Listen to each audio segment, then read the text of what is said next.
on the Cummins Swap after what feels like an eternity.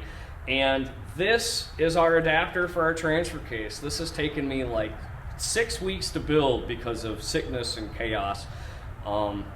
This started out as the yoke on the back of the transmission. We'll show you in a little bit.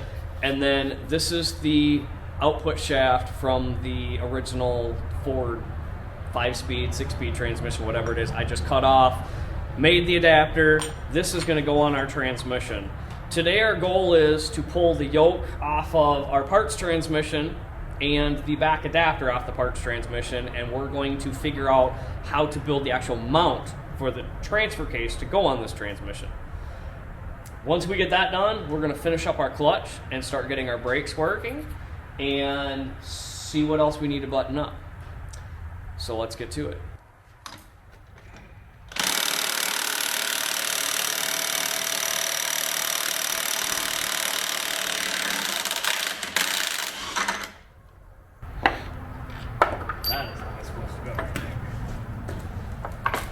Also, I don't know if we've said it before, but this is actually an extra transmission. So this is a Spicer 6+1. We have one in the truck already that's mounted and ready to go.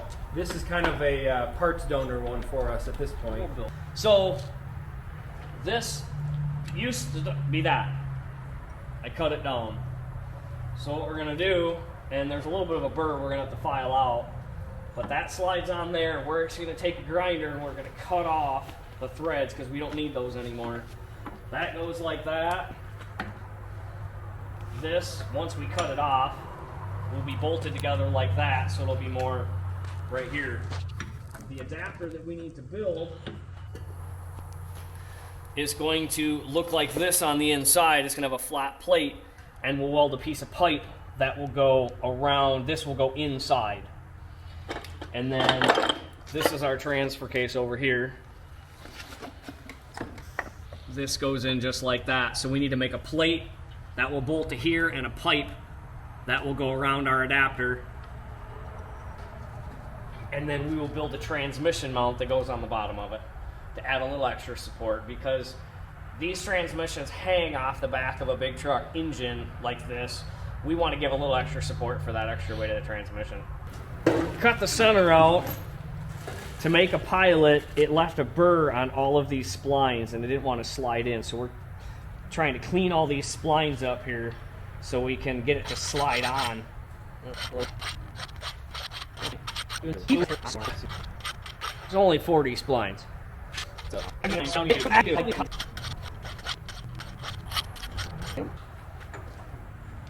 There we go. So we actually only need to cut off about 1/4 inch of the spline. So here's what we got to figure out. So that slides on just like we want it. This was the speed sensor for your speedometer. This is not necessary because our speed sensor on a Ford comes off of the rear axle, and the nut just holds the yoke on. We do not need that on this. This will be perfectly fine without this nut. So we're going to cut basically what you see, the spline and that off. Not on this one, we're going to do it on the other one. We want to save this transmission for something else. That goes in just like that. So then what we're trying to figure out is what length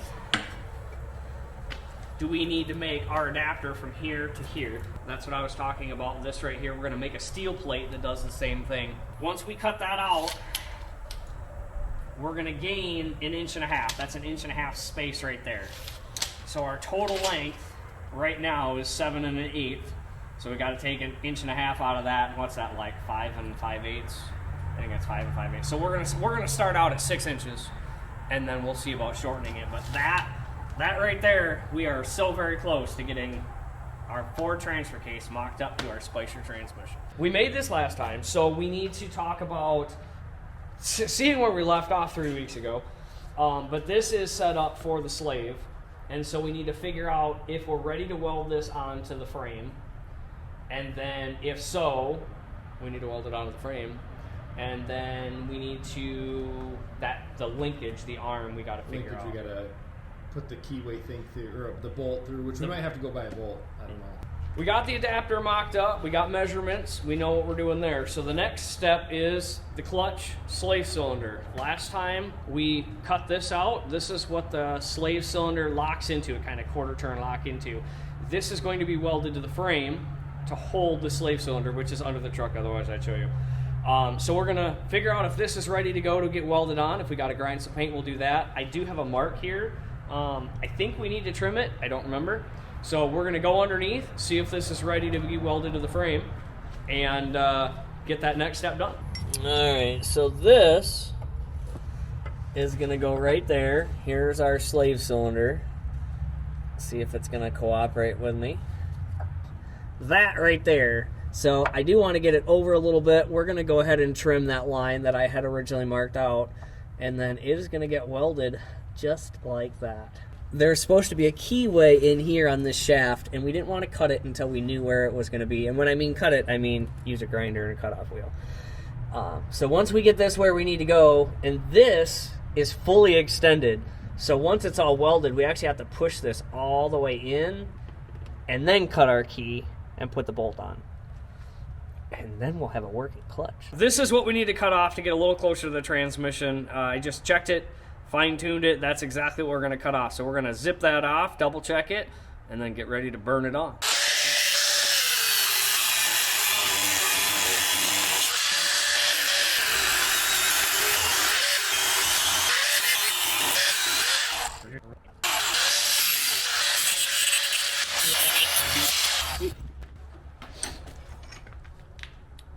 Pretty close. This is about where it's going to be. My only concern is if you hit a really good bounce, are you going to risk hitting the drive shaft? So I think we should go and round this off right here. I don't think it's really that big of a deal, but probably worth doing now. As long as we leave about 1/2 to 3/4 of an inch all the way around here, it's plenty strong. Yeah. But let's just save any future aggravation by docking this corner right here before we weld it. It's going to be a lot easier to do now than when it's welded. Yeah. All right, we're gonna take that corner off just to make sure we don't risk it hitting the drive shaft. It probably won't, but if we leave it there, it will. So let's cut that off. Look at that.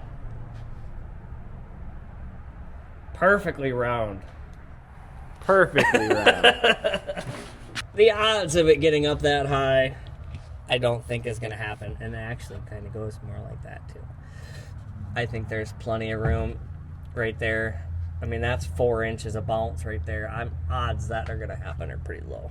We got this all fine-tuned. We really like the placement. We're doing one last verification, and that is, as we push this rod in, it actually is going up and contacting the top of this edge here. And let's see if I can do this and still have you to see it.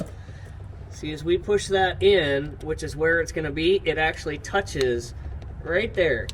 And we don't like that. It's not good. We want everything to be perfect. So what we're gonna do is we're gonna put this thing in the vise, and we're gonna heat it up, and we're gonna bend it right about on this line, kind of. It's nice and straight. And we're gonna bend this out, so then this is perpendicular, is that correct, to this? Because right now this is on an angle to match the mount of the transmission, because the transmission is like 5 degrees to the back. So we're gonna bend this out towards us, which will then make this flush or perpendicular, parallel, perpendicular I guess would be the word, to this rod here. So it truly goes straight in and out of the center and not off center. So that's why I wanted to double check it. We're gonna throw it in the vise, get it hot, and put a bend on.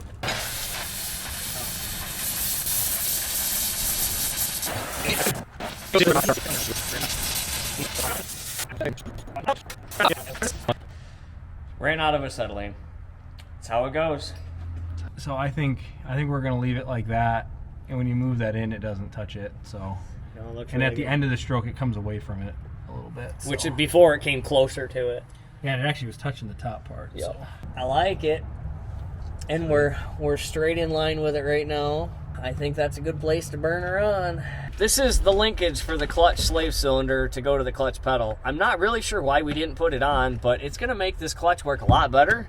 So let's get this put in, and we're close to having a working clutch pedal. So we're going to click it into here. There, that clicked in.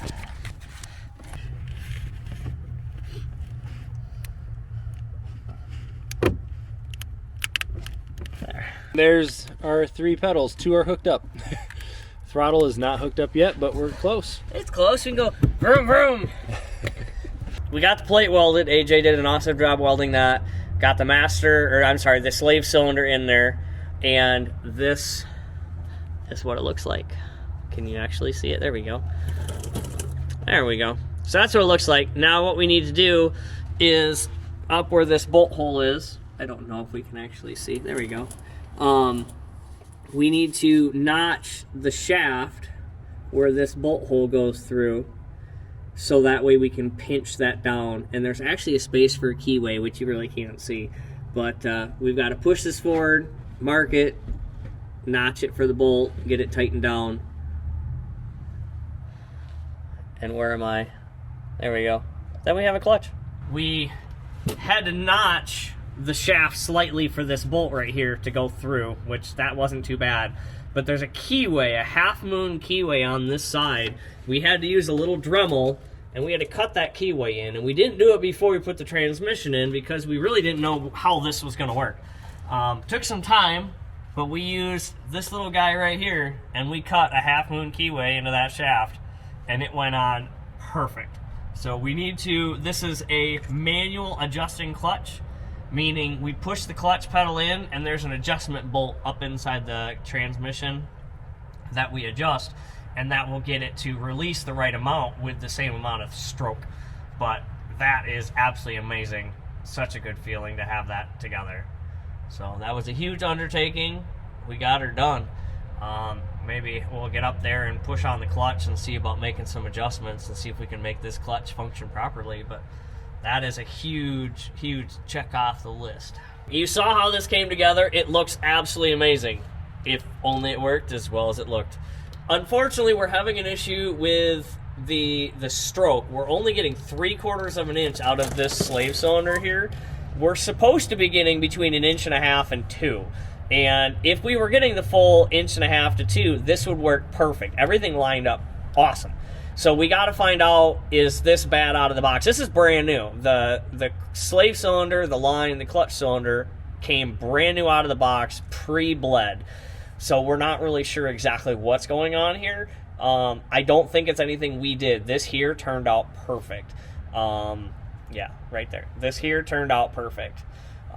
So we're gonna see if maybe they need to replace this under warranty because it's a lifetime warranty, or if something, we tried to re-bleed it just to make sure, but aside from that, it turned out great. We just need to find out why we're not getting the stroke out of here that we should be getting.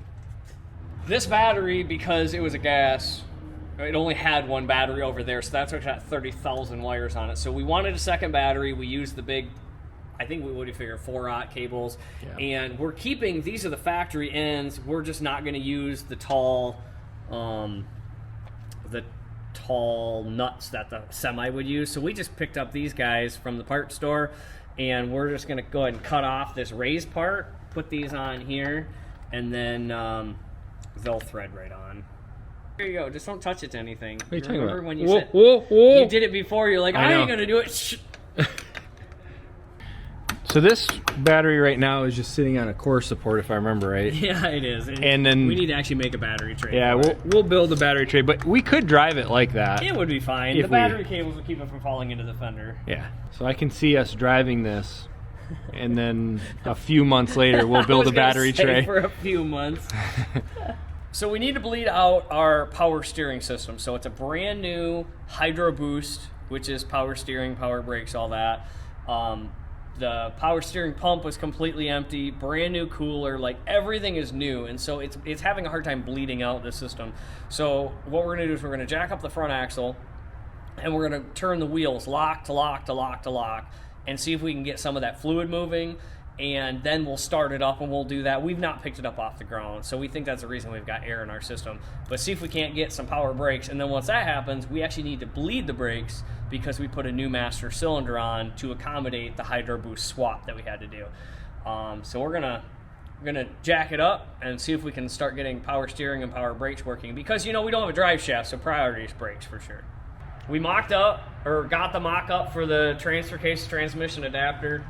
Got battery cables on. Power steering bled out really well. For anybody needing to bleed out power steering with a hydro boost, pick it up, turn the wheel lock to lock to lock to lock with the engine off. It'll suck down a ton of fluid. Start it up, do it again with the wheels off the ground. And it took a gallon of fluid, but it turned out awesome. Got the clutch done. Unfortunately, the clutch hydraulics are having an issue. I think it's the hydraulics. It's not our setup. Brand new out of the box, we're having an issue. So we'll take care of that. But all in all, today wasn't too bad, considering we did a, 3-hour drive, 2-hour drive into town to get parts. So today was really good, really fairly productive. This is the monotonous stuff, all the little stuff that takes forever.